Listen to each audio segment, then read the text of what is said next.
his debut? It was good. Had some great looks.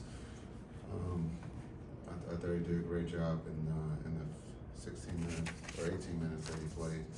I thought he got some great looks and he got going there behind the arc. The pick and pop seemed to be kind of a trend tonight. Will that be something we see moving forward quite a bit, or? Yeah, I think it's just the guys getting used to playing with Clay, not Kai, but Clay, and then just understanding, that's something that he's done his whole career. And for his movement, I thought his movement was a positive. And so I think for the first game, it was really good. Obviously, a lot to take away from this game, but looking at what Omax did, stepped into the starting lineup, had a double-double, 10 rebounds, 10 points. Just what did you see from him overall? Yeah, he was good. He's getting, I think when you talk about Hardy and Omax, they're getting a lot of minutes to be evaluated. And he did a good job at starting. Again, as you mentioned, he had a double-double. And so, it's a positive for him to be able to build on. Kyrie seemed like he's in mid-season form tonight. What did you think of his performance and how he came out today? Yeah, it was with purpose. He does things with purpose, and I think he let everybody know he's ready to go. In this short amount of time, he was Kai, but you can tell that everything's with a purpose and one goal in mind, and that's to win. That bench unit did very well. Talk about Boardman. He was really. Yeah, that group played hard, and that group played well in the Memphis game. But I think when you talk about Jazz and what he's doing on the ball, he is guarding the ball. He is setting the tone and also getting us organized offensively. But he sets the tone defensively by picking the ball up, and he's done an incredible job here in the 2 games and the opportunity that he's been given. And so we'll see how he does during practice, but he'll get another crack at it on Monday against the Clippers. But I like the way that he's playing and the things that he's doing on both ends. Clay's release is probably a little quicker than most. How much of a difference is that for you guys and give you a better weapon in that respect? Yeah, I think Clay's a weapon. No matter how fast he gets it or how closely guarded he is, he's able to get his shot, and he's done that his whole career. So I think for him tonight, there's a lot of positives. He has some great looks that we all think that he's capable of making, but he just never rushes. He never, forces anything.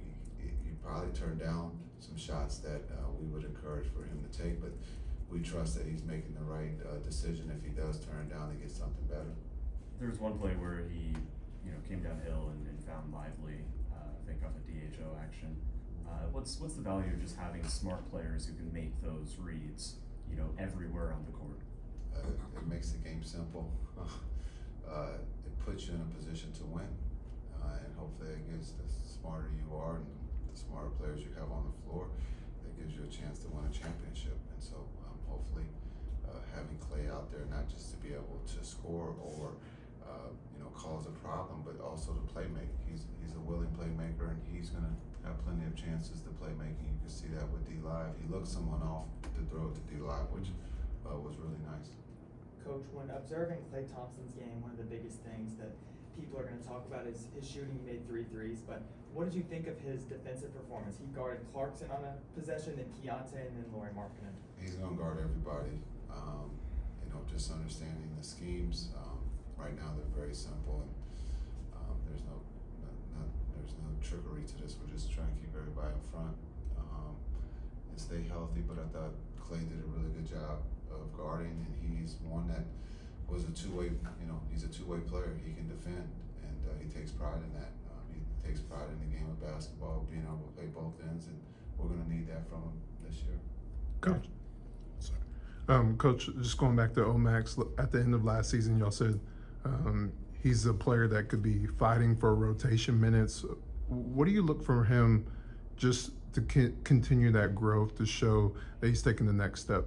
Yeah, you look at Hardy. Hardy's the blueprint of being patient.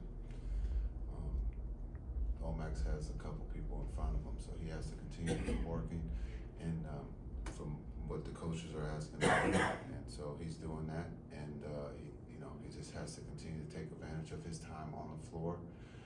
But if we're healthy, he's got too many people in front of him. That's just a fact. That's like Hardy. Gafford had a pretty big impact, impact off the bench. He's talked about gaining 20 pounds in the offseason. Just how'd you see that benefit him, especially going against two guys like Markkanen and Yeah, Kessler? well, we got our ass kicked on the boards by those two, so we're gonna need that strength and that bulk. But looking at what he did for us throughout last season and the beginning of this preseason, we need that defensive mindset, that offensive mindset of what he was doing, rolling and giving us second or third opportunities. And I think you saw that, tonight. But again, Gaff is playing at a high level, and that's the beauty of having two centers that can start or can come off the bench, and they're both competing for a starting center position. Coach, last season it seemed like the ball was sticking with the group because you got two high-level players, two quarterbacks as you called them before. Tonight in the first half, it seemed like the ball was moving, it was humming around the court, but Luka was out. Do you plan on trying to stay with that same thought process of keeping that ball moving when Luka comes back? Is that a point of emphasis for you? Yeah. No, that ball's gonna stick with Luka. He's one of the best players in the world. We trust that what he's going to do with the ball is going to be successful. But I understand your point and your question about movement, and we look to move players. We'll move Luka.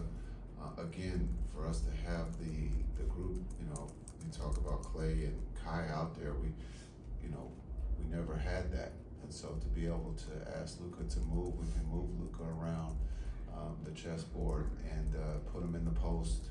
Try to make the game easier where he doesn't have to expend, all that energy fighting to bring the ball up, running pick and roll.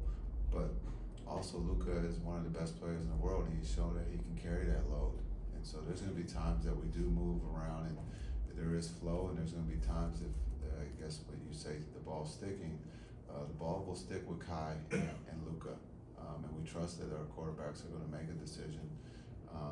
Because they're that talented. Luka's that talented that he can score, he can pass, and so if he doesn't have the ball, we trust that Kai or Clay, who our new quarterbacks, will have that opportunity to be able to play make. But we do want to move the pieces around because if once you sit down and you see that fastball over and over, teams can adjust and slow you down. So hopefully we can move the pieces and that being Luka too, he'll move to benefit the team and himself.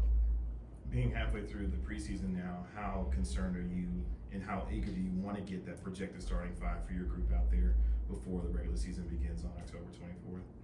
Yeah, I'm only going to play the cards that I'm dealt that are clear to play, and so we have to prepare Luka, Maxey, PJ, whoever else is hurt. There's a lot of them that maybe don't play opening night. And so we have to be prepared for that, and that's what we're looking at right now is, who can handle the backup point guard if Spencer has to start, or, understanding, can we start someone else where Spencer comes off the bench? And so we'll look at different lineups here.